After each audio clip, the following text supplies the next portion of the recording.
سبحان اللہ و بحمدہ سبحان اللہ العظیم نحمدہ و نصلی علی رسولہ الکریم صلی اللہ تعالی علیہ وعلی آلہ واصحابہ اجمعین۔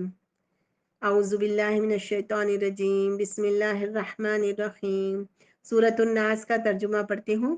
اے نبی کہہ دیجئے صلی اللہ علیہ وسلم، میں انسانوں کے رب کی پناہ میں آتا ہوں، انسانوں کے بادشاہ کی، انسانوں کے معبود کی، وسوسہ ڈالنے والے اللہ کے ذکر کو سن کر پیچھے ہٹ جانے والے کے شر سے، جو لوگوں کے دلوں میں وسوسے ڈالتا ہے، جنوں اور انسانوں میں سے۔ رب بادشاہ اور معبود صرف اللہ تعالیٰ ہے۔ اللہ تعالیٰ نے نبی کریم صلی اللہ علیہ وسلم کو حکم دیا ہے کہ آپ کہہ دیں کہ میں لوگوں کے رب، لوگوں کے بادشاہ اور لوگوں کے معبود کی پناہ میں آتا ہوں۔ رب پروردگار کا مطلب ہے جو ابتدائی سے جب کہ انسان ابھی ماں کے پیٹ میں ہوتا ہے اس کی اصلاح و تدبیر کرتا ہے، یہاں تک کہ وہ عاقل و بالغ ہو جاتا ہے۔ یہ اصلاح و تدبیر کرنا چند مخصوص افراد کے لیے نہیں ہے بلکہ تمام انسانوں کے لیے ہے، اور تمام انسانوں ہی کے لیے نہیں بلکہ اللہ تعالیٰ کی تمام مخلوقات کے لیے ہے، چونکہ انسان کو دیگر تمام مخلوقات پر شرف و فضل حاصل ہے، اس لیے بطور خاص انسانوں کا ذکر یہاں کیا گیا ہے۔ جو ذات اس قدر عظیم قدرت رکھتی ہے کہ تمام انسانوں کی پرورش اور نگہداشت کرتی ہے، وہی اس لائق ہے کہ کائنات کی حکمرانی اور بادشاہی بھی اسی کے پاس ہو، اور جو تمام کائنات کا پروردگار ہو، پوری کائنات پر اسی کی بادشاہت ہو، وہی ذات اس بات کی مستحق ہے کہ صرف اسی کی عبادت کی جائے اور وہی تمام کا معبود ہو۔ یعنی رب ہے اللہ تعالیٰ، وہ تمام کی پرورش کرتا ہے، اسی لیے بادشاہ بھی وہی ہے، کیونکہ بادشاہ جو ہے نا اس کی سارا حکم اسی کا چلنا چاہیے اور اس کی فرما برداری اسی کی ہونی چاہیے بادشاہ کی، تو حقیقی بادشاہ وہی ہے، پورا کنٹرول سب کے اوپر اسی کا ہے۔ اور پھر اس تیسرے نمبر پر مطلب یہ ہے آگے یہ بھی ہے کہ الہ الناس ہے وہ، تو معبود حقیقی یعنی کہ حقیقی معبود جس کی عبادت کی جائے، وہ سب دعائیں مانگی جائے، عبادت کی جائے، نظر و نیاز مانگی جائے، یہ ساری کس کا حق ہے؟ اللہ تعالیٰ کا حق ہے، جو رب ہے، حقیقی بادشاہ ہے اور حقیقی الہ ہے۔ ٹھیک ہے، یہ چیز جو ہے یہ ساری تینوں صفات ہے، عظیم صفات ہے اللہ تعالیٰ کی، اور اللہ تعالیٰ نے یہ ساری صفاتیں کر کے کیا کہا ہے؟ اللہ تعالیٰ نے اپنی تین صفات یعنی لوگوں کا رب، فرمانروا یعنی کہ بادشاہ اور معبود ہونے سے بنی نوع انسان کو آگاہ فرمایا۔ اس کا مقصد یہ ہے کہ انسان اللہ کی قادر مطلق ذات ہی کی طرف یعنی کہ صرف اور صرف اکیلا ہر چیز کے اوپر قدرت رکھنے والا قادر مطلق، ٹھیک ہے نا، اکیلا قدرت رکھنے والا ہی کی طرف رجوع کرے اور سچے دل سے کہے کہ میں اس ذات کی پناہ میں آتا ہوں جو انسانوں کا رب، بادشاہ اور معبود ہونے کی حیثیت سے ان پر کامل قدرت رکھتا ہے، جو اپنے بندوں کی حفاظت پر پوری طرح قادر ہے، پوری طرح اس کا کنٹرول ہے، وہ ہماری بندوں کی حفاظت کر سکتا ہے، جو واقعی انسانوں کو اس شر سے بچا سکتا ہے جس سے خود بچنے اور دوسرے انسانوں کو بچانے کے لیے میں اس کی پناہ مانگ رہا ہوں۔ یہی نہیں بلکہ چونکہ وہی رب بادشاہ اور معبود ہے، اس لیے اس کے سوا اور کوئی ہے ہی نہیں جس سے میں پناہ مانگوں اور جو حقیقت میں پناہ دے سکتا ہو، کوئی ہے ہی نہیں، کسی کا ایسا وجود ہے ہی نہیں کہ جو اللہ کے علاوہ کسی کا ایسا وجود ہے ہی نہیں کہ جو ہمیں حقیقت میں پناہ دے سکتا ہو۔ جس سے مانگتے ہیں نا وہ اپنے وہم و گمان کی وجہ سے مانگتے ہیں، اپنے جو ہے نا اپنے طرف سے جو ہے نا ہم نے اپنے کچھ قصے کہانیاں گھڑ لی ہے اور پھر کسی کو ہم نے جو ہے نا کرامت والا بنا دیا ہے اور پھر ہم اس سے مانگتے ہیں۔ حقیقت میں دیکھیں تو اللہ کے علاوہ کوئی مدد کرنے والا ہے ہی نہیں، کوئی پناہ دینے والا نہیں ہے۔ اللہ کے علاوہ جس کی بھی پناہ چاہتے ہیں نا وہ خود اللہ کی پناہ کے محتاج ہے، یہ یقین کر لینا چاہیے، کم سے کم اتنا یقین ہو جائے نا قرآن پڑھنے کے بعد، تو انشاءاللہ ہماری جو ہے نا توحید پر ہمارا عقیدہ جو ہے نا پکا ہو جائے گا ایک دم۔ ٹھیک ہے، پھر آگے ہے شیطانی وسوسوں کی سنگینی۔ شیطان یعنی خطرناک، شیطان کے وسوسے کتنے خطرناک ہیں۔ شیطان نہایت غیر محسوس طریقوں سے انسان کے دل میں بری باتیں ڈال دیتا ہے، جس کو شیطانی وسوسہ کہا جاتا ہے۔ خناس کے معنی یہ نا جو ہم پڑھتے ہیں نا کہ من شر الوسواس الخناس الذي يوسوس في صدور الناس من الجنة والناس. یہاں پر خاص 3 صفات بیان کرنے کے بعد شیطان سے جو ہے نا پناہ مانگی گئی ہے.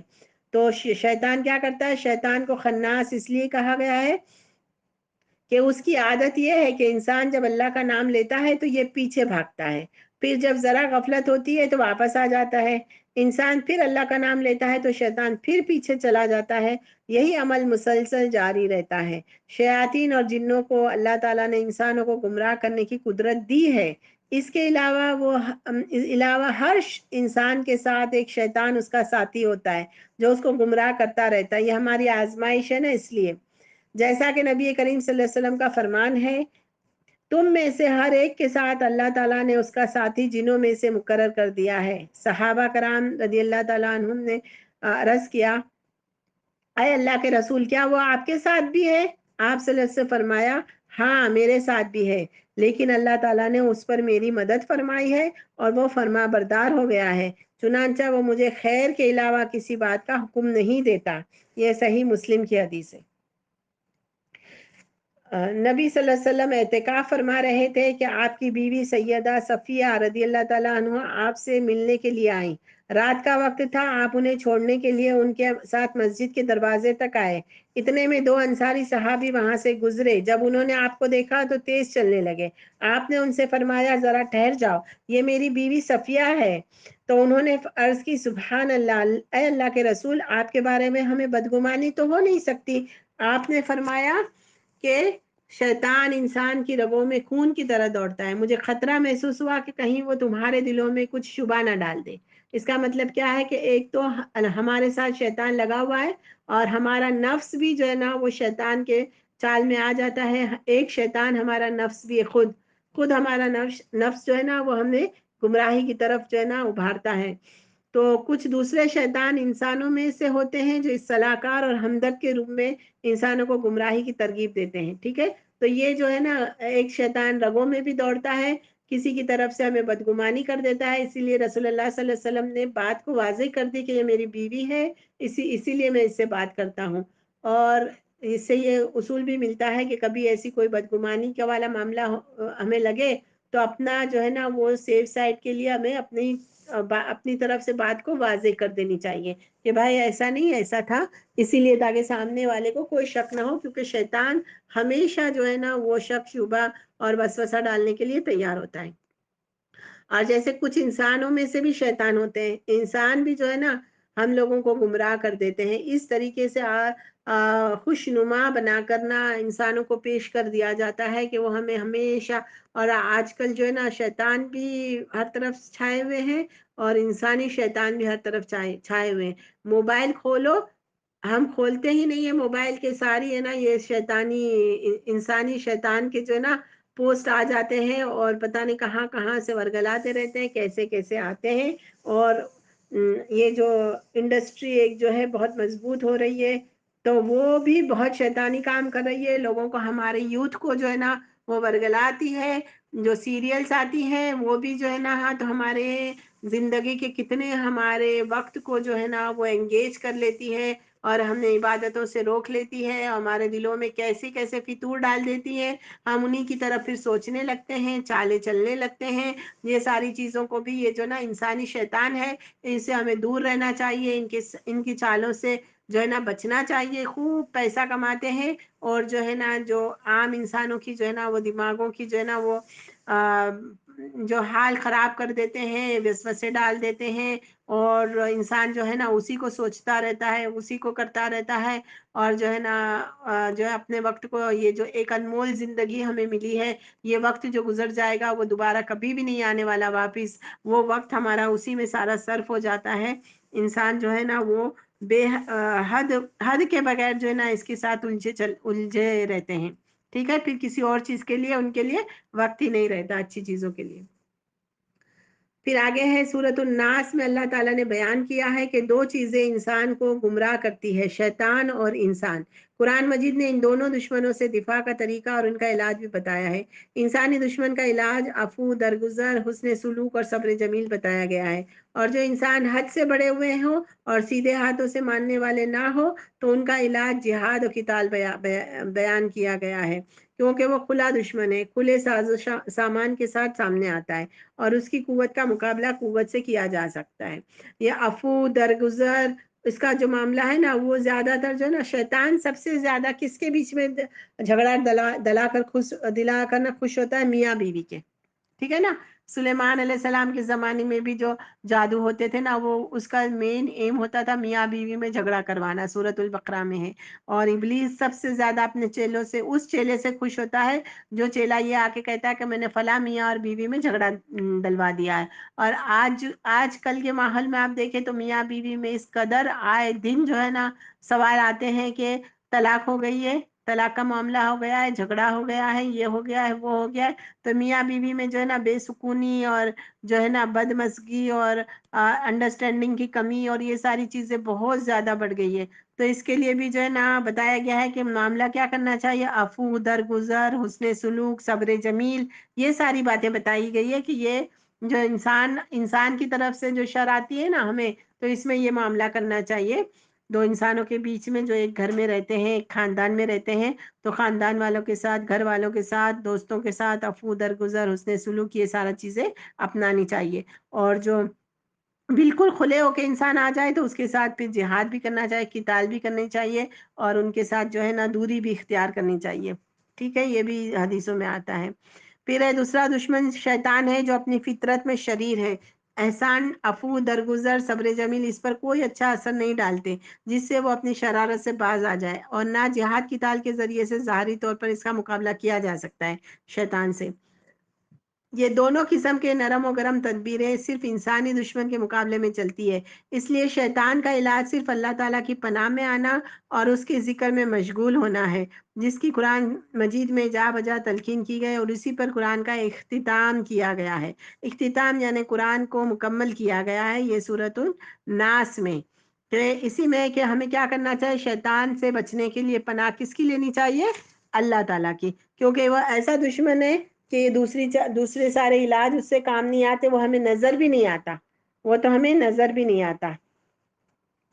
تو اس کی پناہ میں لینے کے لیے، اب پناہ میں آنے کے لیے اللہ تعالیٰ کی ہی پناہ لینی چاہیے۔ اللہ تعالیٰ نے بہت ساری دعائیں بتائی ہیں، اعوذ باللہ من الشیطان الرجیم، اور بھی بہت سارے ہیں، پھر قرآن پڑھتے وقت بھی اور ہر چیز پہ۔ اور یہ صورتیں ہیں، یہ جو سورہ ناس خاص کر کے ہیں۔ اور آپ دیکھیں اس میں نے بتایا تھا کہ یہ یوسوس فی صدور الناس، مفسرین کہتے ہیں کہ سینہ ہوتا ہے اور سینے کے اندر دل ہوتا ہے، تو وہ ہمارے اندر نا وسوسے جو ہے نا وہ ہمارے سینے میں ڈالتا ہے، اس میں جیسے کہا گیا ہے دلوں میں نہیں ڈال سکتا ہے، تو ٹھیک ہے نا۔ تو پھر دل تک پہنچتے پہنچتے جب تک اس نے صدور میں وسوسہ ڈالا ہے اس کو ہم نکال دیتے ہیں، نکال دینا چاہیے، ہٹا دینا چاہیے، دور کر دینا چاہیے، اللہ تعالیٰ کی پناہ پکڑ لینی چاہیے، ٹھیک ہے نا۔ اس کو یہ طاقت نہیں ہے کہ وہ ہمارے دلوں تک پہنچ سکے، وہ ہمارے آنگن میں، ہمارے سینے میں ہی ڈالتا ہے وہ، جیسے گندگی آنگن میں ہوتی ہے، گھر میں نہیں ہوتی ہے، تو آنگن سے ہی اس کی صفائی کر لینی چاہیے، ٹھیک ہے نا۔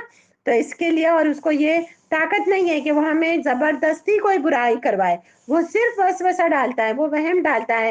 تو ہمیں جو ہے نا پناہ پکڑ کے اور مضبوط اپنے ایمان اور عقیدے کو کر کے اس کو چیلنج کر دینا چاہیے کہ تیرے وسوسے میں ہم نہیں آئیں گے، تو اس سے پھر کیا ہوگا کہ وہ بھاگے گا۔ اور دیکھیں اذان ہوتی ہے نا، جیسے ہی اذان ہوتی ہے اس کو سب سے جو ہے نا نفرت اذان سے ہے، تو اذان ہوتی ہے نا تو وہ کہتے ہیں، حدیثوں کے الفاظ ہیں جو مفہوم میں بتاتی ہوں، کہ گوز مارتا ہوا وہ بھاگ جاتا ہے جب اذان ہوتی ہے، اذان ختم ہوتی ہے تو واپس آتا ہے، پھر اقامت ہوتی ہے تو پھر واپس چلا جاتا ہے، پھر اقامت ختم ہو جاتی ہے تو پھر وہ واپس آتا ہے۔ جب انسان نماز کے لیے کھڑا ہوتا ہے تو دنیا بھر کے وسوسے دیتا ہے، دنیا بھر کی چیزیں اس کو یاد دلاتا ہے نماز میں، ٹھیک ہے نا۔ تو یہ اس طریقے سے یہ خناس ہے کہ جاتا ہے آتا ہے، جاتا ہے آتا ہے، اعوذ باللہ پڑھ لیا تو بھاگ جاتا ہے، جیسے ہی ہماری زبان اللہ کے ذکر سے رک گئی تو وہ واپس آ جاتا ہے۔ تو اسی لیے کہتے ہیں کہ راقی جو ہوتے ہیں نا، جو رقیہ شرعیہ کرتے ہیں، اور جو ویڈیو آڈیوز بھی ہیں رقیہ شرعیہ کی، تو اس میں جو ہے نا اس میں اذان بھی ہے، میں اکثر سوچتی تھی کہ اس میں اذان کیوں یہ پڑھتے ہیں نا جیسے ہی شروع ہوتا ہے تو یہ راقی جو ہے نا سب سے پہلے اذان ہی پڑھتے ہیں تقریباً، کہ اذان سن کے شیطان بھاگ جاتا ہے. تو جو رقیہ شرعیہ کرواتے ہیں جن کو جسم میں جیسے جن کے کوئی اثرات نظر آتے ہیں اور راقی جو ہے نا رقیہ کرنے والے پڑھتے ہیں تو سب سے پہلے اذان ہی دیتے ہیں کہ اذان سن کر جو ہے نا وہ بھاگ جائے گا. پھر اللہ تعالیٰ کی کلام ہے اور یہ صورتیں ہیں وہ ساری چیزیں وہ بھی پڑھتے ہیں، اذان بھی پڑھتے ہیں آگے پیچھے. تو یہ بتانے کا مقصود تھا کہ جیسے ہی جو اللہ کا ذکر ہوتا ہے شیطان بھاگ جاتا ہے اور پھر واپس آ جاتا ہے. تو اگر ہم ہمیشہ اپنی زبان کو اللہ کے ذکر میں رکھیں گے تو ہم پر حاوی نہیں ہو سکتے. سوتے وقت بھی آیت الکرسی پڑھ کے سوئیں گے تو فرشتے کو اللہ تعالیٰ جو ہے نا ہمارے پاس بھیج دیتا ہے حفاظت کے لیے کہ شیطان وہ اس کے اوپر حاوی نہ ہو. باتھ روم میں بھی اکثر شیطانوں کا جنوں کا ڈیرا ہوتا ہے تو باتھ روم جانے کے پہلے کی بھی دعا ہے ان سے پناہ مانگ لینے کی، ان سے جو ہے نا اللہ تعالیٰ کی پناہ مانگ لینے کی ان کے خلاف. تو یہ ساری چیزیں ہیں کہ شیطان سے ہمیشہ جو ہے نا اللہ کی پناہ میں آنا چاہیے، ایسے عمل نہیں کرنا چاہیے کہ جس سے شیطان ہم پر حاوی ہو جائے. ہمیشہ پاک رہنا چاہیے، ہمیشہ جو اپنے عقیدے کو صحیح رکھنا چاہیے اور شیطان کی پناہ رکھنی چاہیے. یہ صورت جو ہے نا یہ دونوں صورتوں کا یہ خلاصہ تھا. پوائنٹس ہے اس کو پڑھ لیتے ہیں. انسانوں کی فضیلت کے پیش نظر 5 بار لفظ الناس کو اس صورت میں ذکر کیا گیا ہے. سورت کا اختتام بھی اسی لفظ پر کیا گیا ہے، گویا کہ قرآن کا اختتام سورہ ناس پہ مطلب ناس لفظ پہ کیا گیا ہے. آگے ہے انسانوں کا اور تمام کائنات کا رب بادشاہ اور معبود صرف اللہ تعالیٰ ہے، تو وہی اس لائق ہے کہ اس کی بندگی کی جائے اور اسی سے پناہ مانگی جائے. شیطان بڑے پوشیدہ طریقے سے انسان پر وسوسہ ڈالتا ہے اور ذکر الہی سے اسی غفلت کی وجہ سے اس پر حاوی ہو جاتا ہے. اس لیے انسان کو ہر وقت ذکر الہی میں مشغول رہنا چاہیے اور شیطانی وسوسوں سے اللہ کی پناہ مانگنی چاہیے. جس طرح خود برے کاموں سے بچنا انسان کے لیے ضروری ہے، اسی طرح مسلمانوں کو اپنے بارے میں بدگمانی کا موقع دینا بھی درست نہیں. اگر کوئی ایسا موقع آ جائے تو بات واضح کر کے تہمت کے موقع کو ختم کر دینا چاہیے. انسانی دشمن کا علاج عفو درگزر، حسن سلوک اور صبر جمیل سے کرنا چاہیے. اس سے وہ دشمن کی بجائے محبوب بن جائے گا. لیکن اگر یہ تدابیر کارگر نہ ہو تو پھر قوت یعنی جہاد و قتال کے ذریعے سے اس کا علاج کیا جائے. مومن ہر حالت میں خوش نصیب ہے، اگر دشمن پر غلبہ پا لے تو بھی کامیاب ہے، شہید ہو جائے تو بھی کامیاب ہے. یہ اعزاز مومن کے علاوہ کسی کو حاصل نہیں ہے. لیکن یہ جہاد اور قتال جو ہے نا یہ یاد رکھ لیں میری بہنیں کہ پولیٹیکل لیول پر جس کے پاس یہ طاقت ہے، ہم سب نہیں کر سکتے. ہم لوگ جو ہے نا جہاد قتال کے لیے نکل نہیں پڑ سکتے. یہ جو ہے نا پولیٹیکل لیول پر جس کے پاس اقتدار ہوتا ہے وہی کر سکتا ہے.